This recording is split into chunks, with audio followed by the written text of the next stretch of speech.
Hello, everybody. I'm not doing a video live video showing my face right now. Bit of a mess in this area right now. I'm trying to reorganize and all types of stuff. But anyways, I did not plan on doing a video today. Anyways, I believe I just said anyways twice because I'm such a well-learned man.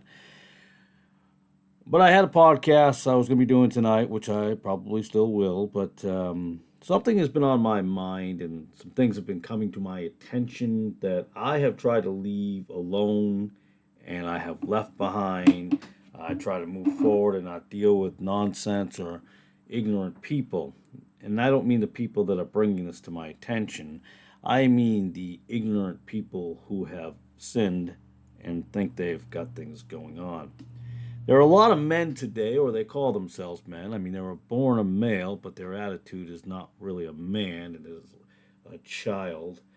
They are out there rebuking and, chastising and so forth and so on, and, quoting scriptures that they have the right to do so and so forth. Well, they remind me of the Pharisees. They are cult-like, or I should say, they have cult-like behaviors and little red flags that no one really pays attention to. And because I'm a King James guy, this is about King James people. I mean, outside the King James family, yeah, we can point out all the other folks that are obviously easy to tell, TD Jakes, all the big people, but we often don't think about the smaller folks that are leading people astray. And what I'm finding, or I'm seeing and hearing, is this rebuking going on. Now, it's happened to me. Now, I've had a legit one and a non-legit one in my life. The most recent one is very much a non-legit rebuke from a fool. And I'm going to be more serious about these things. I try not to, like I said, get into this little back and forths and that people have, and usually I find it to be middle grade behavior. But as I see children pretending to be men, thinking I might have to kind of step in. And there are even men who think, or children who are men who seem to know a lot about the Bible. They do a lot of studying, they do a lot of stuff, but yet they seem to use it for their own gain and not the greater purpose. And those who feel like been following someone, they feel like they've learned a lot, and they may have done so, by the way. But even those men begin to fall off the path, so to speak, and they start to go their own way, and they start to talk more about things that matter to them than what is important. Things that have nothing to do with salvation, things that have nothing to do with living every day for the Lord, but they choose to do other things that outside of the realm. They often speak in echo chambers as well. Anytime they are confronted with any slight challenge, they fold like little babies. No offense to babies. I love babies. Who doesn't love babies? They're cute. But they fold. They take the knee. If these men cannot handle other men, or even women, some of these guys can't even handle women confronting them. By the way, I don't believe that any woman should be confronting men in the first place. But I guess there's a excuse to be made if these guys aren't even close to being right in the first place. But I would never have my wife do that, and she would never do that. She may confront a woman, but not a man. But they're unable to handle things. They go into banning others. They go into shadow banning. They go into gossip. They go into talking. It's pretty sad, pathetic, and disgusting. And this is for those same guys. I'm using that type of language and for these type of guys who think they can talk tough because they're behind a video screen and suddenly they're the man. But in reality, some of these guys can be talked around easily.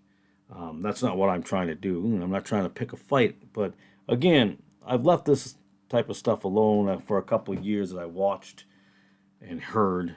And there are more than just two or three. It's sad and pathetic and ridiculous. So I guess I'm making this video. And perhaps I'll go forth with some other stuff and stay with the Bible, even though the lawyers go, hey, what does that matter that I'm doing those martyrs? Well, it's still the history of us as King James Bible believers, so that's why I'm with it. But back to the exhortation and so forth. In Proverbs 27:5, it says, open rebuke is better than secret love. And I agree that open rebuke is important, but bringing it to there was a verse in Matthew, I can't remember it now, and I apologize. But there's the importance of having an open rebuke with a sound foundation, concrete evidence, is important than secret love. We have to bring it before people as well. But that's another thing that some of these men cannot do or will not do. They either cannot do because they'll expose themselves as hypocrites and try to create some sort of divide, and they want to hold on to some sort of power, of which they don't have, by the way. The power they have is given to you by God, and some of these men are not given power by God. That is truly, truly evident. Or they just won't. They can't and they won't. They won't because they refuse to do so because they don't want to follow scriptures. That's just a fact of the matter. So you go to Ecclesiastes chapter 7, verse 5, it also says, it is better to hear the rebuke of the wise than for a man to hear the song of fools. See, these young bucks who think they're tough, and even some people just a couple years younger than me, they're not as wise as you might think. I always use examples of men I've heard over the years who, man, the scriptures, they can cite it off like you wouldn't believe. It's like, man, the memory recall is amazing, and yet their lives aren't even close. Honor me with thy lips, but their hearts are far from me. And the rest of that says, then for a man to hear the song of fools. Well, these same men, in my opinion, are fools. That's all there is to it. They're fools. Absolute, utter fools. And rather disgusting to use the King James Bible for their own benefit. And that's just, I don't know how many words can use to call it disgusting, but it is in fact disgusting and sad. I just, enough about that, huh? I mean, just, whew. Yeah, I don't have enough adjectives because they bring it on anger, and one can call it righteous anger, but they bring on anger that you would treat people the way they do. And I don't get into these forums and these chat forums, and I'm not saying every chat forum in the world is bad. Please don't misunderstand me. But there are some wicked men being led by wicked women to do these things, and it's rather sad. It's sad. I've repeated over and over again. It's sad because it's sad. In 1 Timothy chapter 5, verse 1, it says, rebuke not an elder. But entreat him as a father, and the younger men as brethren. But that's not happening either. You have younger men rebuking older men who have been around a lot longer than they have. Not only have they seen the church world and the secular world, they've been through both, and they've seen more than you could possibly ever imagine. But you're going to rebuke an elder. Now, I guess you can rebuke an elder of the Catholic Church, but this is talking about rebuking an elder of the born-again Christian faith. So when you go up to a born-again Christian man, you want to start rebuking him, you better be wary because you will be tried by the Lord. And boy, is that going to come up in conversation, ain't it? When you stand before God, you will have to answer for rebuking an elder as a born-again Christian. I hope you're prepared for it because I really don't think you are. So any younger man out there trying to rebuke elder born-again Christians, you're going to need to step down.